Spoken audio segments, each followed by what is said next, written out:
Da-da-da-da-da-da, it's Wicked. Hey, welcome to What You Can Do. My name, wait, let me try this again. Welcome to WYCD Wicked. That stands for What You Can Do. My name is Jake. Hello to the Wicked community. Jumping right into it.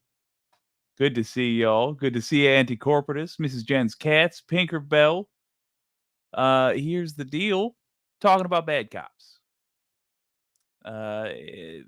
It's a bit of a stretch, if I'm honest, because I am also talking about a mayor today and a county clerk, but people in charge of the law, I guess, doing poorly.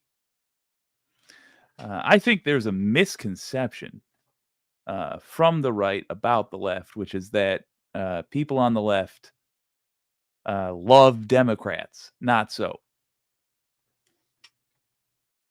I also think there is a misconception that we don't want the law enforced. Also, not so. I want to set that record straight. Good to see you, Pink. Bada boom. And yes, AC. That is the topic tonight. Ba-da-ba-ba-ba-ba. Who am I starting with?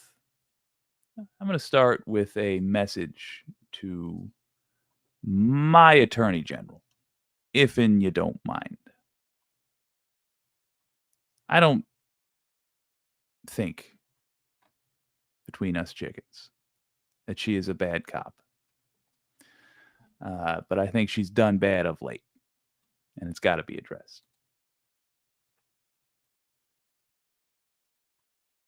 Dear Dana Nessel, I am your constituent.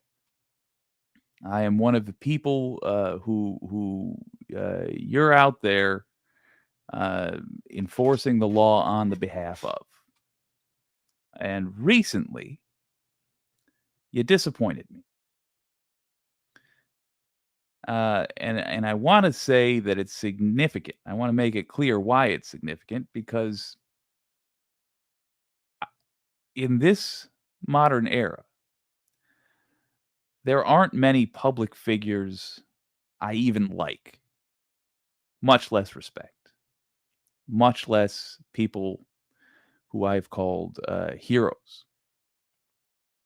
But you're one of them. I like you. I respect you. I have called you a hero publicly.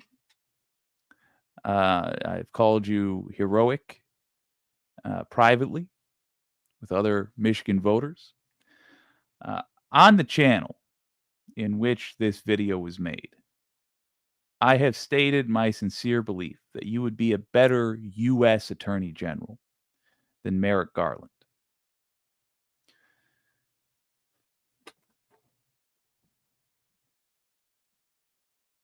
Respecting you as a person, as an attorney general, that's one thing, and that's very different than liking you. I respected the fact that you went after the fake electors. I respected the fact that you took the Wolverine Watchmen seriously, and as a result, thwarted an attempt on the life of the governor I voted for. Eventually, didn't vote for her in the primaries, if I'm honest. But nonetheless, I respected your work. But I liked you when you got caught being publicly intoxicated with your sweetheart. That's when I liked you.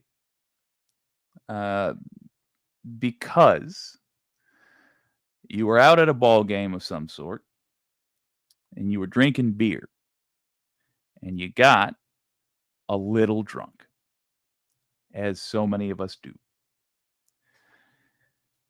And when Republicans started clucking about it because they are a desperate bunch of hypocrites,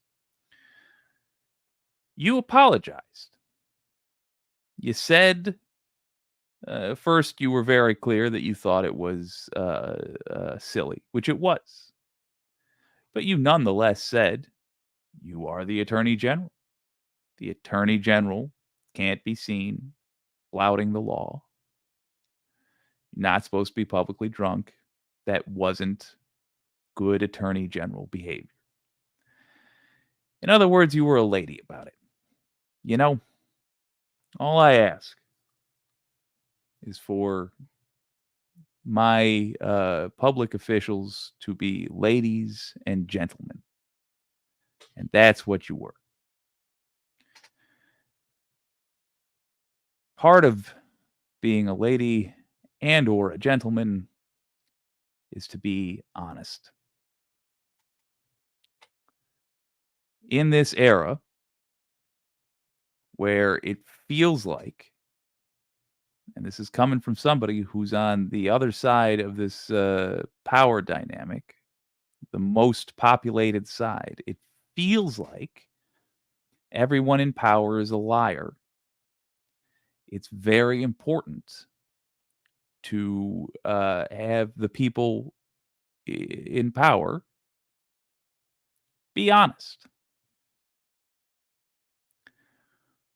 Recently, you decided to go hard on a bunch of students who were protesting to stop the massacre of Palestinians. My representative fulfilled her job when she spoke out about that and pointed out that other student protesters were not treated nearly so harshly. She was doing what I have literally asked her to do, not unlike I'm now going to ask you to do something.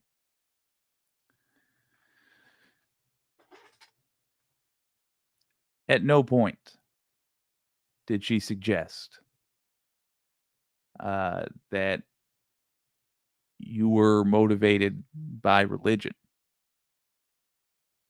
in your reasoning.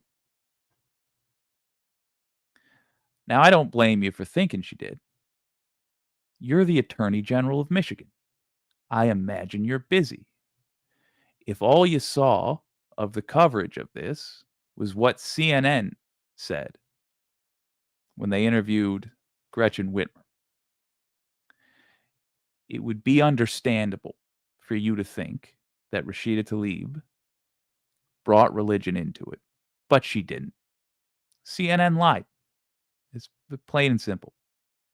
CNN lied. Now you know the truth. Now you know Rashida Tlaib did not bring religion into the discussion. And that's simply a place people take this conversation when they know there is no excuse for what America is currently condoning, assisting in. It is a genocide. Not even asking you in this moment to accept that truth. It's a fact. But I'm not asking you to accept that one. I'm just asking you to accept the much more immediately easy to understand fact that Rashida Tlaib at no point brought religion into the discussion.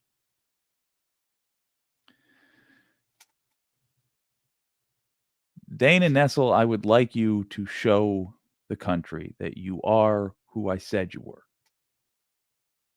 that you're an honorable person. I would like you to show the Michigan AG who got drunk at a ball game and was big enough to apologize for it. Rashida Tlaib didn't bring religion into a discussion about whether or not student protesters ought to be treated harshly by the law. CNN lied about it. And then later, you picked up that lie and you spread it. unknowingly, I assume, unknowing that it was a lie. I would like to see you apologize to Rashida Tlaib for that specifically as a leader, because I would like a better U.S. Attorney General than Merrick Garland. I have been impressed with you up until this point. Show me that I wasn't wrong, please, and thank you.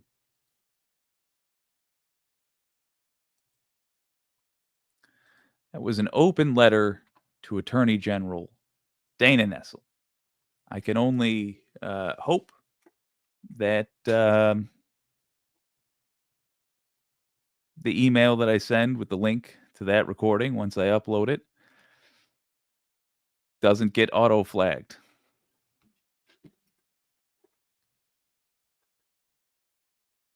I would like her to, but the Zionists are in power, old friend. They are. And there's two ways that we can change that. Number one, put new people in power. Number two, take the people who are in power and make them not Zionists. I think the second thing is easier than it might seem. Case in point, Donald James X. I used to agree with Sam Harris long ass time ago. Exactly. Those of us who are on this side of the aisle are able to change our minds. We possess that ability because we are not playing games with this stuff. We're serious about the things we believe, and uh, we don't pretend to have all the information all the time.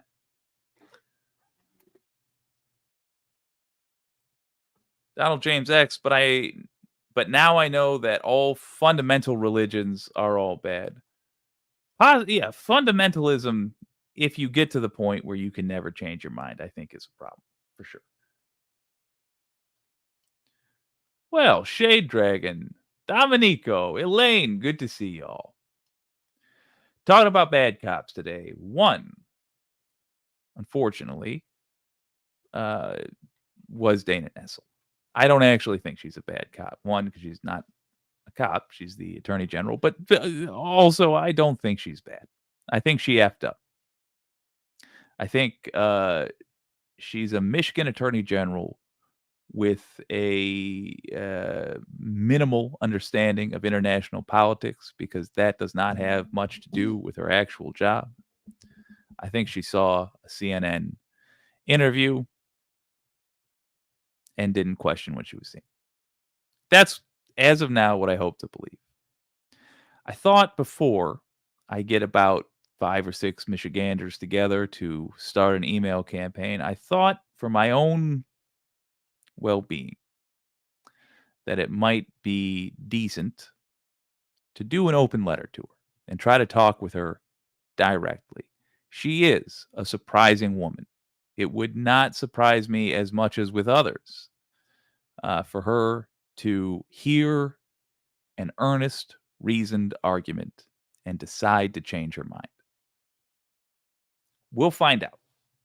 I will say this: I can't let it go until we get that apology. It's a lie that she told. She might not have known it, but that's what it was. And we just can't have that. I'm out here talking to Trump supporters, sincerely trying to change their minds about things. I can't say, oh, but I'm going to ignore what my Democrat attorney general did because this, that, or the other thing. No, facts is facts. We have much more enjoyable folks to look at. Gang.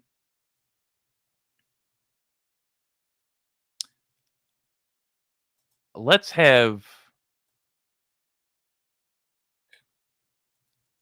at what I consider to be the most fun piece of news that has come across this here desk in months.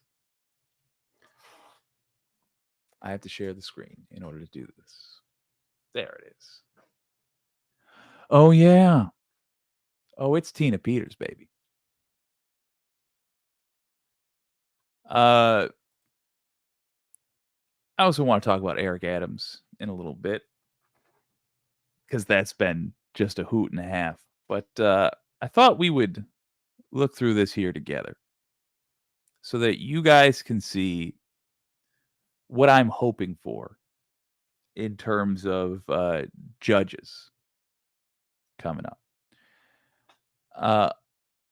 With the January 6th cases, we've seen people that attacked police, tried to violently overthrow a U.S. election,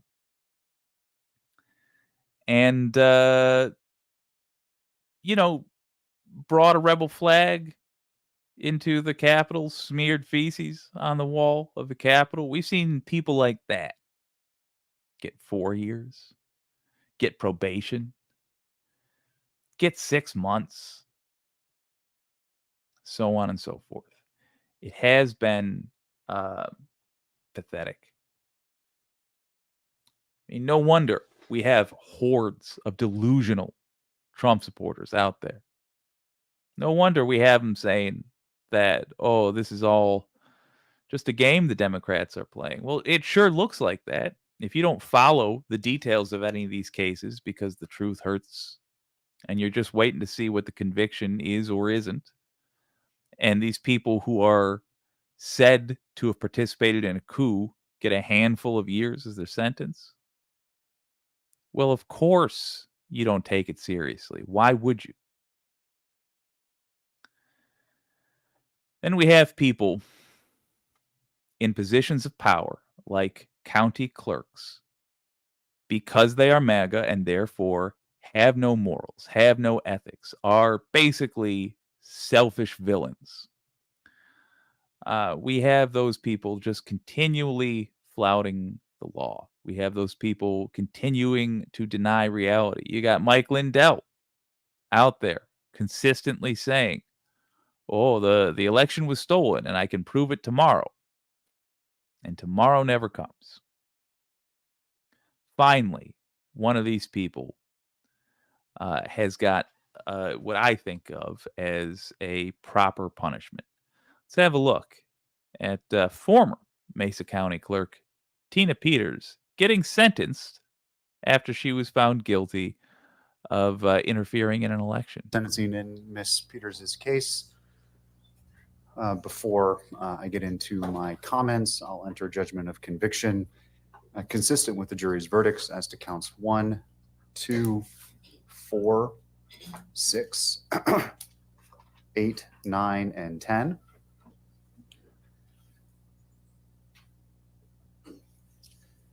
As it relates to fines, fees, and costs, a $2,000 fine will be ordered as to counts 1, 2, 4, 6. As to counts 8, the maximum fine will be imposed. Counts 9 and 10, $1,000 fines will be imposed. You retain the right to ask me to reconsider any sentence I impose under Rule 35B. You have the right to appeal any sentence I impose. If you want to end this judgments of conviction, if you wish to defer, however, I'm skipping to the interesting part. A sentence to the Department of Corrections, then I'm required to inform you that the time I actually impose, correct advantage of the sooner defense questioning of witnesses at trial, and 3, that a Brady violation the she was voting. The actual physical office, she went there with at least one camera person. It looks like maybe someone else. Okay, So here we clerk go. and recorder's not office, but where the ballot box is located, some distance. I don't know if it's 100 feet or not away from the actual physical office. She went there with at least one camera person. It looks like maybe someone else was also there with her. Apparently she was voting. She had some conversations, according to the affidavit that's been drafted for her arrest in that case, with election officials who would be employees of the clerk and recorder's office, which she was not allowed to have conversations with. Her presence was noted by Ms. Bance, one of the witnesses in this case, who alerted law enforcement, who then did the investigation that resulted in everything I just said being uncovered and ultimately that warrant being drafted. The defense made some requests for that information. Just so that we're clear about what he's describing, this is after she initially got in trouble. Wasn't supposed to be there, certainly wasn't supposed to be filming people. She just decided, I'm Republican. There will be no consequences for anything I do. So I'm going to take a camera and do a stunt in a government office that I've been told I may not be in. Once through the police department, it was denied. According to the defendant, because it was an ongoing investigation, the DA said that they didn't have anything, if I'm not mistaken, but that they would turn it over later when they got it. They didn't do so. Looks like the warrant was drafted well after the trial occurred. So it is well settled that for the purposes of discovery, evidence that could be used to impeach a witness, motivations, the like, would fall under a Brady type of requirement to be disclosed. But as I said earlier, there's quite literally nothing that's been provided to me that suggests anything in this arrest warrant or that what Ms. Bance said, who was an important witness to the prosecution, would be construed objectively or even subjectively through the lens of a defense attorney as favorable or exculpatory to the defendant, particularly where there's video footage of the interaction that occurred between the defendant and the individuals who may have been employees of the clerk and recorder's office. So Ms. Bance's mere reporting of the same to law enforcement is what it is. And certainly in any event, to the extent there was exculpatory value to it, as the case law says, it was incredibly minimal and could not undermine the confidence in the verdict. I'll nevertheless let the people respond to it, and to the extent I might not be divested of jurisdiction to consider it, hold a hearing on the same if I find one is warranted after further briefing. I make that record just to close that loop for the purposes of any appeal issue that might come up in the future. The purposes of sentencing have been alluded to, particularly by the prosecution. I'm not going to repeat them all, but I say generally the same thing. That is, the purposes are statutory, and they include, but are not limited to, promoting the acceptance of responsibility. That doesn't mean that a defendant has to take responsibility. To the contrary, Ms. Peters has exercised her right to a jury trial. She's exercised her right to hold the people to their burden, and such cannot and will not be used by this court as a means by which, or justification by which, to punish her, but rather the sentence itself is to promote the responsibility acceptance, not to ensure that someone takes responsibility, however, once they've chosen to exercise their right to go to trial. I consider deterrence in sentencing. That is both general and specific, that the sentence I imposed must deter Ms. Peters from engaging in similar conduct in the future, but it also must deter others generally from engaging in this type of conduct. Look, this is worth sitting down and appreciating slowly. Let's just be clear again. There's three reasons that you put somebody, not even specifically put somebody in jail or prison. There's three reasons that you punish somebody. As he stated, deterrence for the person that did it, deterrence for other people that are considering doing such a thing, and justice for the victims. Those are the three reasons. Those are basically the only three reasons. He's making very clear here that in spite of the overwhelming evidence against Tina Peters, he's not punishing her for not going up there and pleading guilty. What he is going to do in about 2 minutes is tear her ass to shreds for how she conducted herself during the trial. And this ought to be heard by Republicans because they need to understand that we, those of us who are living in reality, will not infinitely put up with this nonsense. I consider The MAGA way of rehabilitation doing where things. appropriate. I consider punishment where appropriate. I also must ensure that the sentences I impose are consistent among offenders similarly situated, but I must also impose a sentence that is designed to meet Ms. Peters' unique needs. Here, the defense has, and Ms. Peters in particular, has remained quite defiant, which is her right, but certainly not helpful for her lot today. And in arguing why I should impose a particular sentence, she tells me about her ailments, her loss, her struggles in life.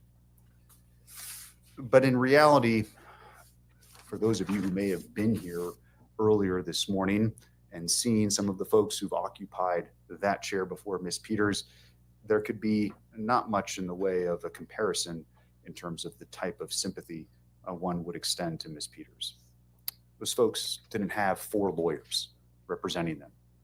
They didn't have a team of assistants helping them. They're not getting rides in private jets all over the country. The people who sit in that chair suffer, generally speaking, immeasurable trauma in life, struggle mightily with alcohol abuse, substance abuse, mental health struggles, family loss. They come from broken homes. The cards they were dealt were never the cards that you were dealt, Ms. Peters. He's just saying the average defendant doesn't get to live the kind of cushy life you've gotten to live. He's not saying, and for that, you're punished. He's saying, and for that, I must take into account why you did what you did. That's what he's saying. It was not a desperation. You weren't stealing bread to live. You did what you did from a place of comfort. That speaks to motivation. So when I hear you discuss pretty accurate for MAGA folks, sadly passed away recently, your family struggles, and your son, who served our country admirably and made the ultimate sacrifice, I consider didn't die in combat, but still died well. And I know too performing that he at a show, honored his oath to the country, something that is not lost on me when but irrelevant the circumstances under which you find yourself here. Your age, limited criminal history, and the like are certainly somewhat mitigating. Your ties to the community are what they are, but your reputation at this point is poor because of what you've done here and after.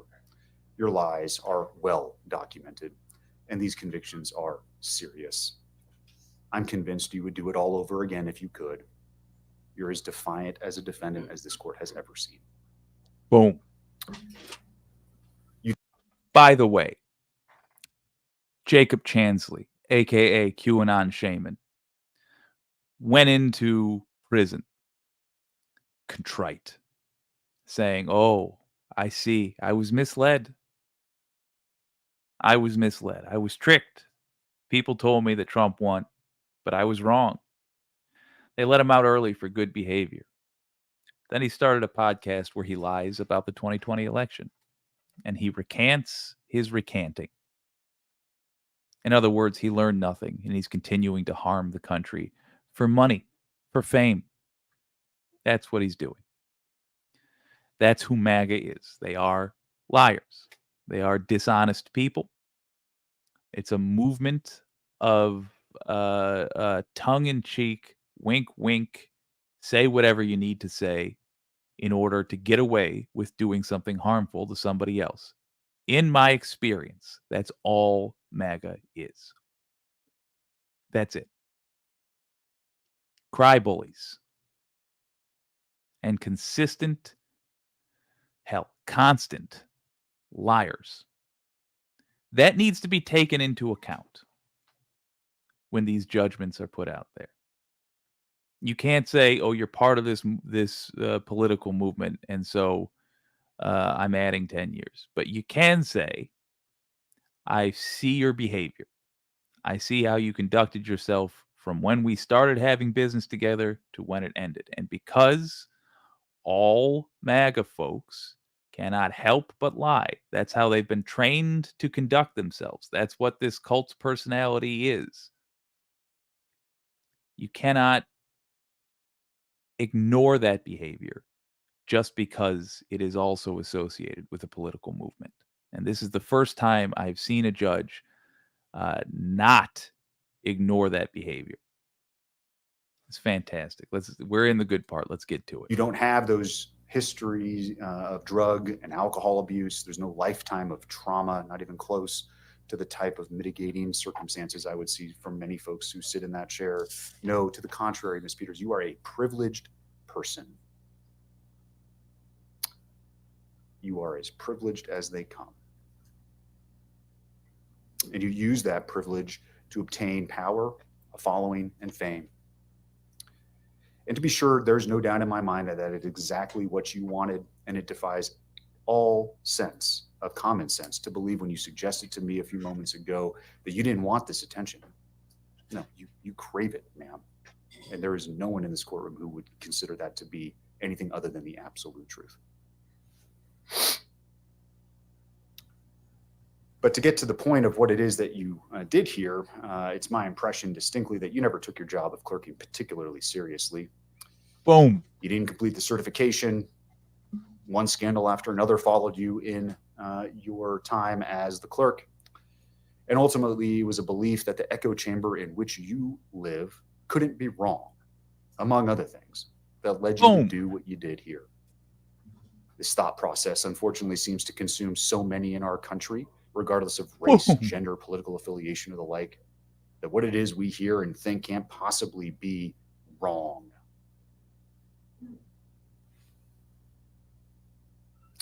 There are many things in my mind that are crystal clear about this case.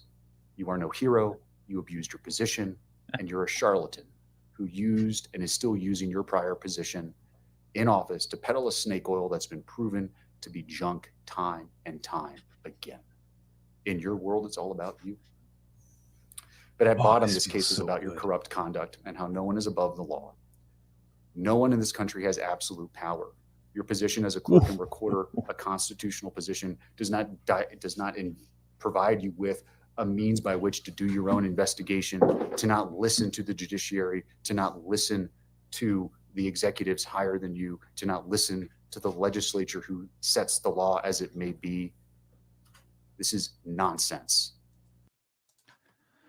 It's almost as though someone's been shouting, "This is nonsense," over and over for some time now. What we're seeing just now, especially the part where he says no one's above the law in this country, and your position as a clerk does not make you immune from the law. It does not give you the right to ignore the law. That's very important for all Republicans to hear right now. This sentencing was and is important for all Republicans to see right now, because historically, Republicans have not minded interfering with democracy. They're not an honest lot.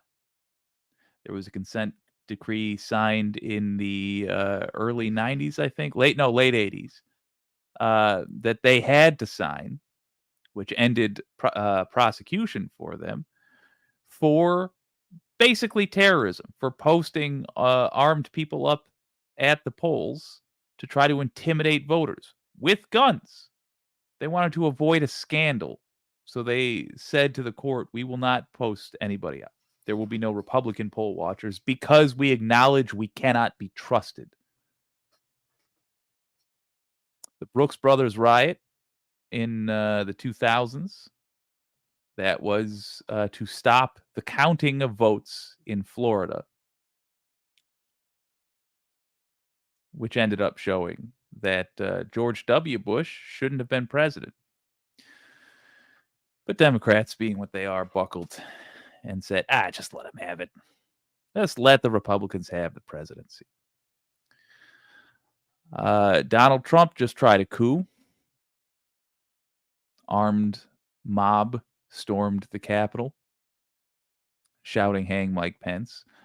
Republicans can't be trusted.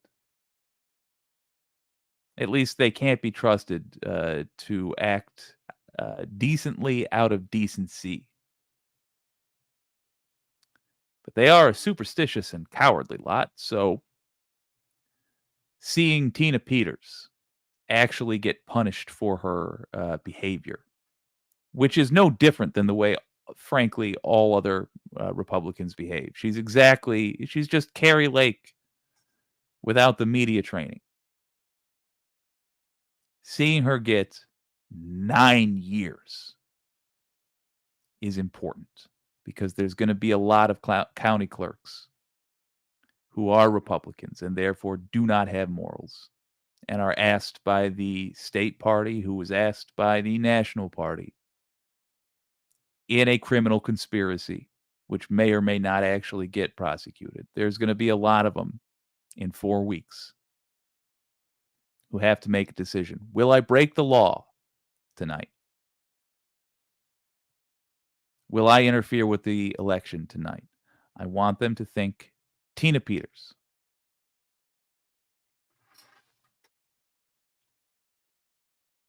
Our system of government can't function when people in government think that somehow, some way, the power they've been given is absolute in all respects. And that's where you fell.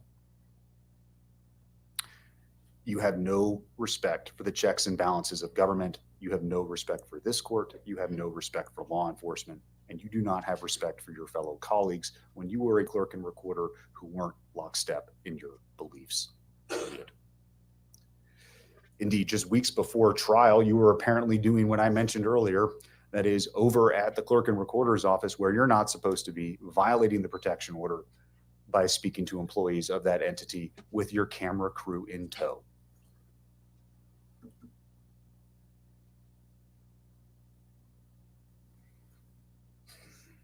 Oh, you could hear a pin drop. You have no qualms with violating the court's orders because you're innocent, because you didn't do anything wrong. You were just doing your job. You have no problem trying to kick an officer. Your explanation about what happened is preposterous. It's on video. You have no problem lying to officers. It's happened multiple times. They're recorded conversations. Ooh. It's just more lies. Beautiful. No objective person believes them. No, at the end of the day, you cared about the jets, the podcasts, and the people fawning over you. You abdicated your position as a servant to the Constitution, and you chose you over all else. Get her. Yes, you are a charlatan, and you cannot help but lie as easy as it is for you to breathe. You betrayed your oath for no one other than you. And this is what makes Miss Peters such a danger to our community. It's the position she held that has provided her the pulpit from which she can preach these lies, the undermining of our democratic process, the undermining of the belief and confidence in our election systems. It's not. This is a huge point. I'm going to let him cook very shortly. I just want to stress, it's not just that these people are annoying. It's not just that she's a bad person and doesn't deserve to have the job that she has, and that a decent person ought to have that job. No, it's that she is a danger to the community. I keep pushing for serious sentences for serious crimes because these people are a danger to you and me. If enough of them decide to break the law on November 6th, we are going to have an election handed to Donald Trump, because it will be, the Supreme Court will say, oh, there's our excuse. We have an excuse. We can give it to the House of Representatives. House Representatives are Republican. Donald Trump gets installed as the dictator of America. That's what happens if there are enough Tina Peterses out there. By the way, election night. Plan for a loud party. This is what you can do. We're doing it in the middle. Plan for a loud party with as many friends as you can on election night. I'll give you more on that in a moment. Let's enjoy the Schadenfreude. Not about questioning it. No one says you can't question, you can't ask. It's completely different. And if you don't understand that distinction, then there's nothing I can say or do here today that will change your mind. So the damage that is caused and continue to be caused is just as bad, if not worse, than the physical violence that this court sees on an all too regular basis. And it's particularly damaging when those words come from someone who holds a position of influence like you. Every effort to undermine the integrity of our elections and public's trust in our institutions has been made by you. You've done it from that lectern the voting public provided you with. Everything you've done has been done to retain control, influence. The damage is immeasurable. And every time it gets refuted, every time it's shown to be false, just another tale is weaved. So I'll begin by saying I've considered all of those purposes of staying of an execution of a sentence. I've mentioned all of them here generally in my comments already, and I find that a stay of any sentence I impose would be wholly unwarranted. All cases have a possibility of reversal on appeal, no doubt. I'm at peace with all of the decisions I've made here. If anything, I gave you and your counsel far too much leeway at times, but the rulings I made came after much consideration, incredible amounts of internal debate, and I trust in accordance with the applicable law. I consider that. Oh, we're getting to the great part. But first, notice that he said, if anything, I gave you far too much consideration at times. Think of all the mulligans Trump keeps getting.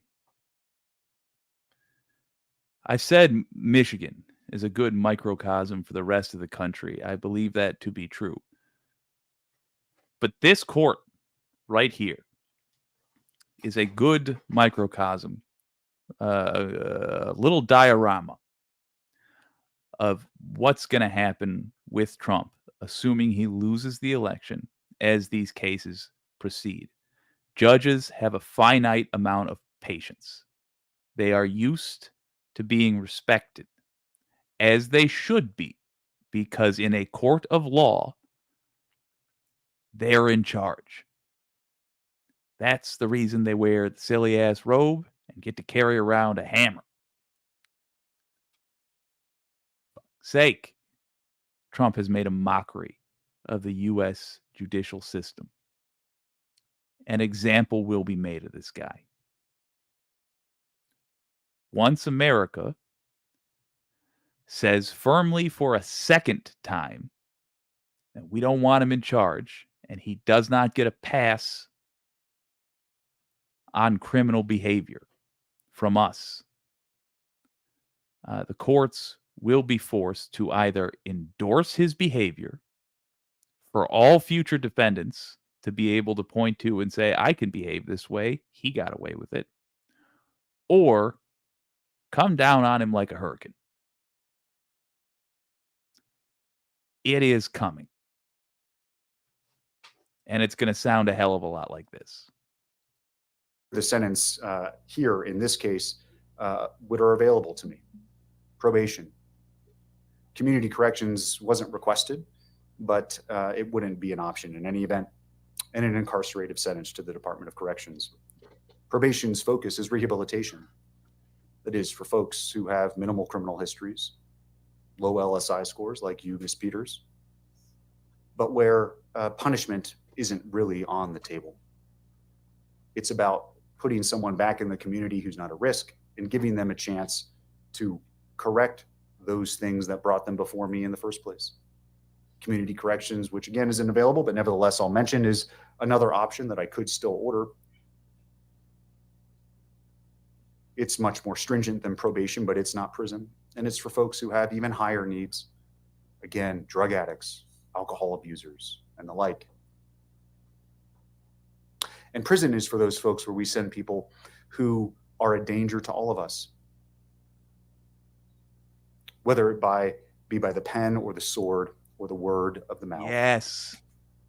Prison is where folks go, where punishment is what we're focused on, because the crime committed is so significant that anything less would unduly mitigate the seriousness of the same.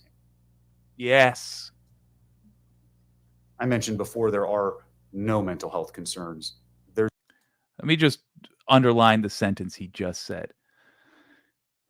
Anything less than prison would unduly mitigate the seriousness of the behavior. This is why I've had such a problem with probation being handed out for some J6ers. Because it tells the rest of the world that the U.S. legal system endorses that behavior in some way. They say, oh, this behavior is very understandable. Being part of a mob that tries a coup, understandable. I see how you could do that. Probation. You just got to be a little sharper. You just got to be a little more subtle with it. You just have to make sure your coup is successful next time. That's what it's saying. This is a reversal of that attitude, and good. There's no good reason why you're here, Ms. Peters, other than these are all the active decisions that you made that cost our county significantly, but also more importantly, cost you greatly. My pleasure. Mr. Wood, all the members of the county who worked and trusted you when you asked them to do things that they did on your behalf. It's part of your lies. The expense, the toll is immeasurable. So putting you on probation when you have zero needs that would be met by probation is the very definition of unduly depreciating the significance of what it is that you've done here, the harm that you've caused our community and continue to cause. Community corrections is the same. So prison is the only place that duly meets the purposes of sentencing in this matter. And therefore, the sentence and judgment of the court is as follows. As to counts 1 and 4, the judgment and sentence of the court is 3.5 years in the Department of Corrections. Those sentences will be concurrent to each other. As to count 2, the judgment and sentence of the court is 3.5 years consecutive to counts 1 and 4. As it relates to the misdemeanor charges, that's 7. Count 8 is 120 days in the Mesa County Detention Facility, concurrent to count 9 and 10, which will be 6 months in the Mesa County Detention Facility, consecutive to the prison sentence. The reason those sentences are consecutive is because those sentences are, as the prosecution stated, directly related to what it is that you did here in our community, the damage you caused this community, the breach of your oath to the electorate in Mesa County. Your sentence will be followed by 3 years of parole. You have 2 days of pre-sentence confinement credit. Anything I missed? Anything else we need to address? Anybody want to give a eulogy? Consecutive as opposed to concurrent, meaning one after the other. You serve one and you are just serving one. As soon as you're done serving that one, day one starts on the next one until you serve that. When you're done with that, day one starts on the next one.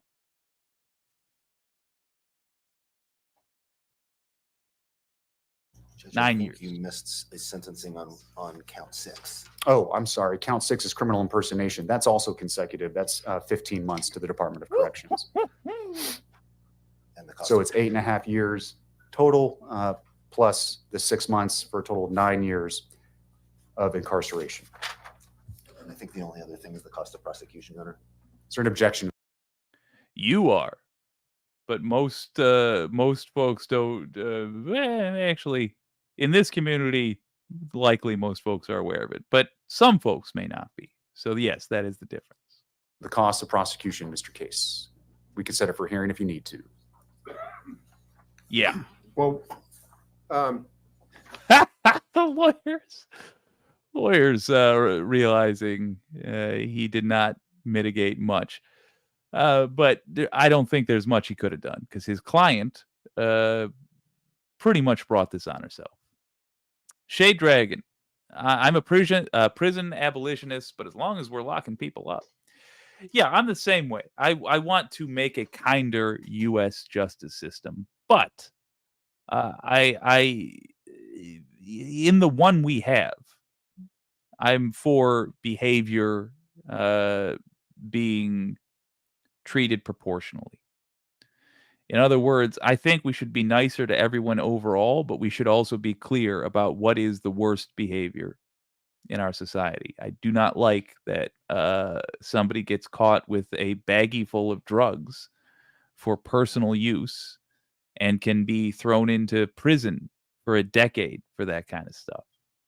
2 decades sometimes life for a baggie full of drugs. They find excuses to do that. No, that's not worthy of a decade in prison. You want to know what is? Trying to undo democracy, betraying the country, knowingly lying about the outcome of an election. That's what Tina Peters did. She just got 9 years, and she deserved every one of them. What can you do? Well, there are 1,000 Tina Peterses out there. Pretty much any Republican who is a county clerk should be of concern to you, because Republicans behave this way. We had a ton of fake electors in 2020. Republicans, of course, who went unpunished for lying.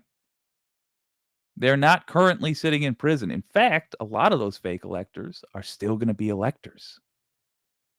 A lot of people who lied about being electors in 2020 are going to be official Republican electors now. A lot of county clerks out there are willing to lie about the election. So what can you do? In this, the year of our Lord, 2024, have a party.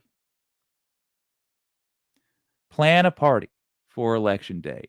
It will serve 2 purposes. Number 1, the people that are going to come to your party must come with an I voted sticker achieved by legitimate means. They must have voted. Means a lot of folks who might not have voted will be inspired to, because they get to come to your watching the results party.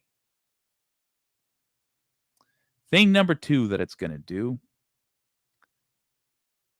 if Harris wins, be loud. Turn the music up. Party in the front yard. Maybe don't shoot off fireworks. People are going to be trying to sleep. It'll be late-ish when the results start coming in, but be loud anyway. Sing a song. Dance. Make a scene. Let the news get footage of people celebrating in the streets when Harris wins, so that Republicans will not believe the next lie Trump's going to try to push. That is what you can do. Plan a party for election night when Harris wins, if Harris wins. Celebrate publicly so that it becomes harder to deny that there was enthusiasm, that there was a movement here. It might not be a for Harris movement. It might be simply an anti-liar, an anti-criminal movement. But nonetheless, be loud, be proud, and be seen.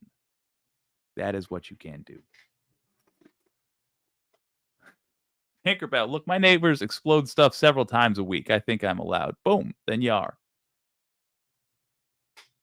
I'm not going to be doing cartwheels. Come on. Look, they might be plastic smiles stapled to our faces. We might be like, yay, fucking Harris administration. Yeah. Yeah. It might be somewhat disingenuous, but do it anyway. Because Republicans need to understand that they genuinely lost. They need to see. I'm talking Republican voters, the sort of folks that might believe the next big lie. They need to see streakers, let's go. They need to see people celebrating. I'll feel more relieved than happy. I agree, but it's not about how we actually feel. It's about making a show of strength, a joyous strength, but nonetheless strength. We need to kill the narrative that there was a stolen election, which Trump's already planning. Wicked watch party? Let me tell you, folks. Your old pal Jake has cooked up something good for you on election night. I'm being intentionally cagey about it, but I do believe that you're going to enjoy it. We can fight the Harris admin. Yeah, exactly. And that's what we're celebrating. We're celebrating having a preferred opponent. But the Republicans don't need to know that. They won't understand the details.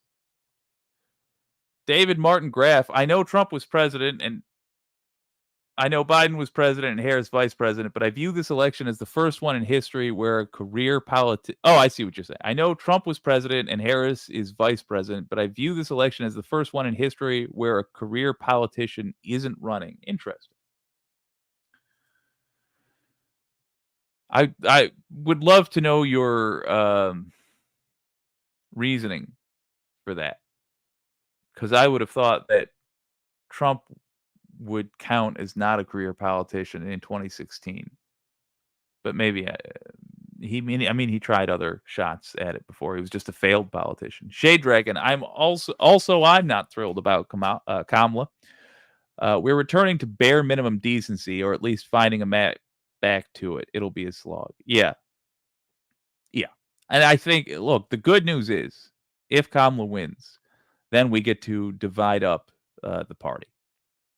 If we have a definite win for democracy and Republicans lose the House and the Senate and don't gain Republicans lose the House, they don't gain the Senate or the White House, we have a real chance to, I think, take over the Democratic Party. But I'm willing to listen to pitches for strategy for just starting a new party. But this will be the time to do it, because the next election in 2 years will be one where we take control of the legislative agenda. That's where we focus on the House and try to get as many progressives, whether they call themselves Democrats or not, setting basically putting up the bills people are going to be voting on, and the president will have to say she is either for or against. And if we get a Green New Deal put on her desk, then if she signs it, all right, we're Democrats still. If she doesn't sign it, okay, new party. We have a candidate ready to go. We say, all right, well, we're going behind whoever the next Bernie is, yada, yada, yada.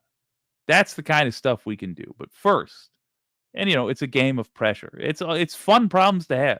How best to pressure these bastards, so long as we're not dealing with, the loss of democracy. Tuck Frump, says the anti-corporatist. Yeah. Hype. 100%. Don't get too high. No promises. Don't get too low. Hey, even if Trump wins, that'll be a bummer. Yeah. look, we got plans for everything. Even if Trump wins, we don't even have to survive 4 years. We have to survive until the inevitable heart attack. We will continue to fight regardless. But we have the people on Earth now have to get moving on global warming, if I'm earnest with you. It's now a matter of how difficult are going to be the problems we have to deal with. Can't solve them, that I can see, but deal with. And every year we refuse to change the thing that's causing the problems. They become a bigger part of our lives, of the rest of our lives, that we're going to have to dedicate to fixing it. And it's going to affect you in annoying ways more than dangerous ones to start. You won't get to see the letter hack for a week because his town flooded. That kind of stuff. Maybe next time his sound equipment gets ruined. You don't see the letter hack for 2 weeks. Maybe you got a cottage somewhere in a coastal town and it's just gone one day. Does it ruin your life? No, but it makes your summer a bummer. Stuff like that's going to happen with increasing frequency unless we get serious about this stuff. So hopefully this great final battle is just, with the neocons that became the Tea Party and then became MAGA. Hopefully it's just a series of votes and all the popping you hear is just champagne bottles. Dominico, it's about stepping up to the plate and being the game changer you can be. Absolutely. Oh, well, celebrate the slog, I guess. Yeah. Yes, Elaine. You all will be able to be cheering. Yay, it's not Trump. Yeah, for fuck's sake. I don't want to be embarrassed in front of my friends anymore, my international friends. I can't tell you how embarrassing it was to be an American with Trump as the president. How do you explain that to somebody? How do you explain that to somebody who's got Trudeau leading their country? Man, let's not embarrass ourselves again. Well. If it isn't Matthew Strackbein. I was trying to do German just then and I failed. Matt Strackbein, the letter hack. Good to see you. All right, so I was going to talk about Eric Adams. I might do that tomorrow because right now I want to real quick just talk with the Wicked community about this speed debate thing I've been doing. I want your feedback in real time, and on Discord, I can't hold a thought in my head. Sincerely, between email and Discord, I've been trying to work out a communication system. I'll get there one day, but I'm used to this. This is what I actually do every day. I'm used to this, so let's just use this, and y'all are the ones I want to talk to. I like the speed debate show. I like the concept. I think over the next few weeks, I would like to have a rapid series of conversations with people who I don't have a very high opinion of, and I want to have a higher opinion of. I want us to change minds. At the very least, I want us to be able to say, fuck, we tried. We tried. Here's what I like about the speed debate show. We end up agreeing a lot. I like that we put more of an importance on understanding the other side than beating the other side. I happen to think, I'm gonna get real nerdy with you. I happen to think that we don't need to be very clever to win these arguments.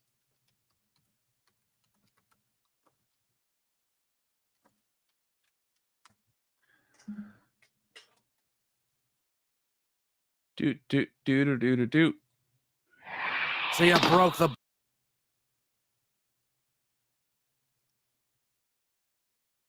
one hot. Oh, wait. One hot second. All right. Maybe I won't be that nerdy. Basically, I happen to think that we don't need to be very clever to win these arguments because we spend all of our time working to make sure that our opinions are based in reality, that we have a good reason for believing what we believe. We don't need to come up with some clever reason for it. We just speak honestly about our beliefs and the source of them.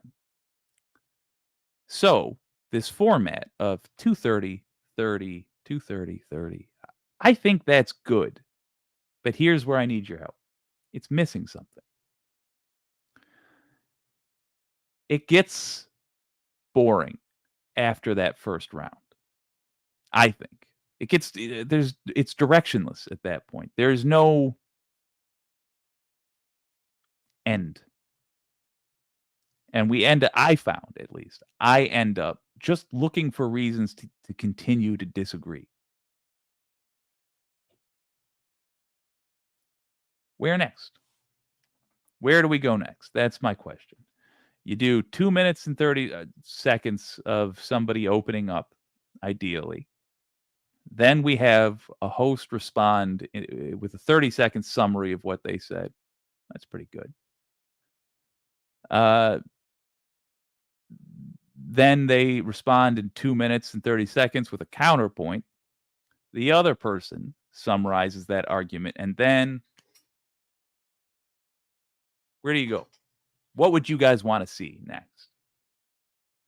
Would you want to see the show host ask questions of both debaters? Would you want to just have the audience then vote on who won after just 2 rounds? How about the 5-minute crosstalk? Is that a good place to go with it? Nina Canadian, a warm-up would help. Talking about conservative topics before the debating starts gets us wound up with unconventional ideas. I do like that. I think that's a good element to include, sure. But my area, the part where I get nervous, and kudos to Don James here, because he and I have had a couple of debates that I feel match what I'm going for. Like, I think we both we're on the same page with what we're trying to do. Don James says, have a poll saying who you side with on the debate. 3 choices, one person, the other, or kind of like a tie. Ooh. Yeah. Yeah, I do like that. The other thing is, how about a dance-off, says Trevor Borens. Well, I wouldn't want to win every single time.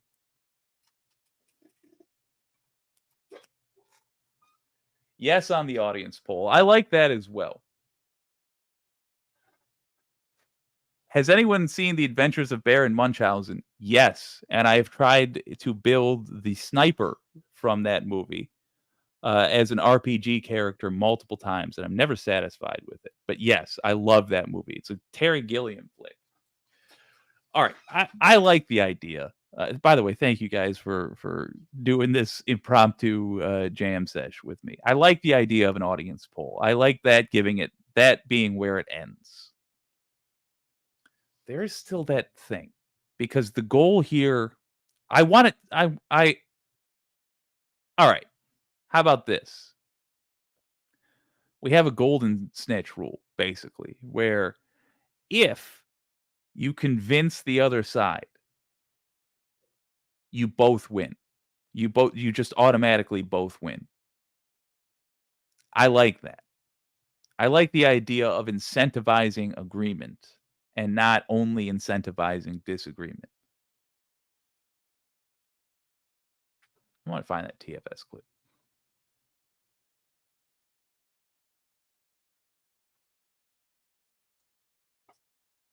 This is how desperate I am. I'm searching Google itself.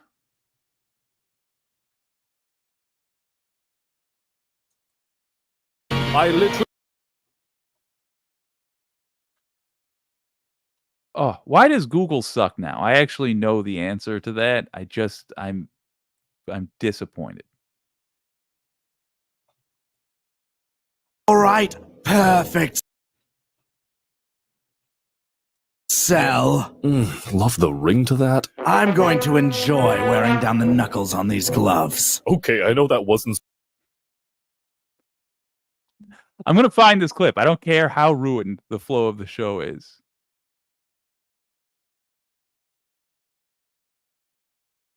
All right. I guess this is what we're doing. All right, perfect. Sell. Love the ring to that. I'm going to enjoy wearing down the knuckles on these gloves. Okay, I know that wasn't supposed to sound sexual, but Now, if you don't mind, it's time to turn your little coming out party into a funeral. and time's up. Prince, while there's absolutely nothing Okay. So this is how I feel talking to MAGA folks. I just want to be clear.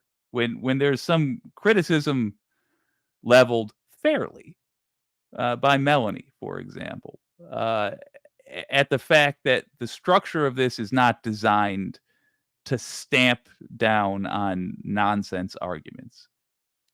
My belief, perhaps arrogantly, is that it doesn't matter the nonsense they come at us with, because I feel like Perfect Cell talking to Vegeta here, saying this when I'm asking them to give me their best argument.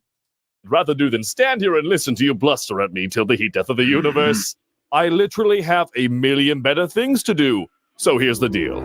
I want you to hit me as hard as you can. Oh, is that right? Now hold on. You might have misheard me. Not half as hard, not some arbitrary percentage. I want you to hit me as hard as you can. And if I don't play along? Well, then I guess your father was right about you. Consider that nerve touched. What? How? Because, Prince, like a soon-to-be broken man once said, you're either perfect or you're not me.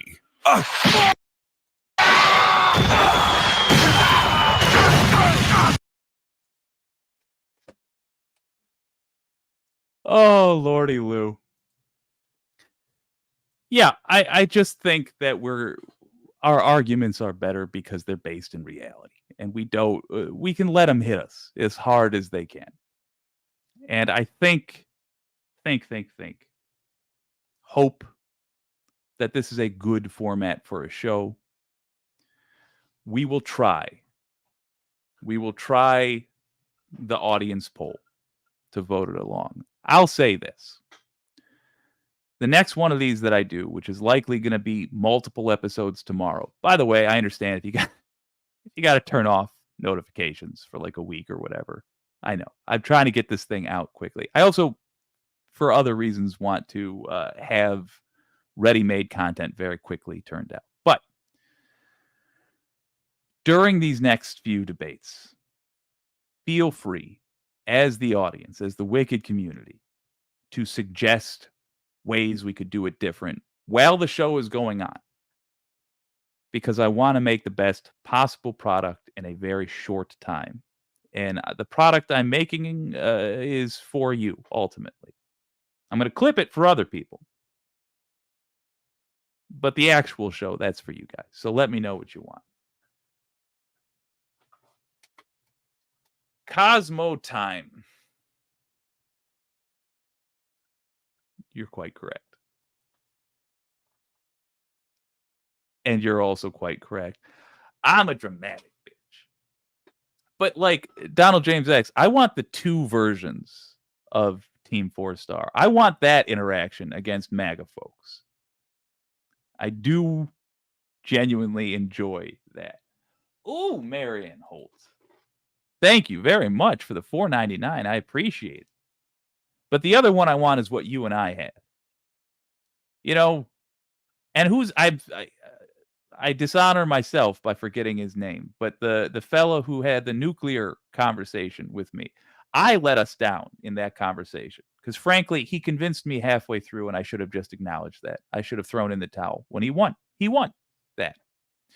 But DJX, like I also want the conversations on the left that you and I had. It doesn't even have to be on the left. Just that's who it's going to wind up being. But I want what you and I had, where we went back and forth sincerely, and then our opinions changed a little bit. Like, that was ideal. It was like sparring. I want Goku and Vegeta.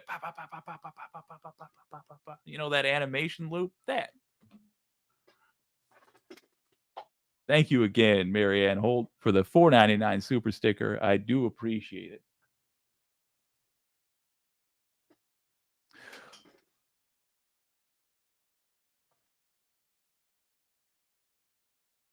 Shit, that's good.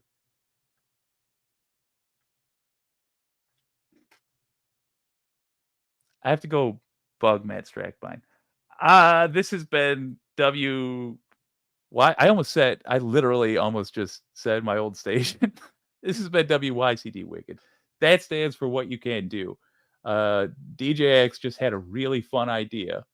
And so this is him playing the outro. I'll see you guys next time.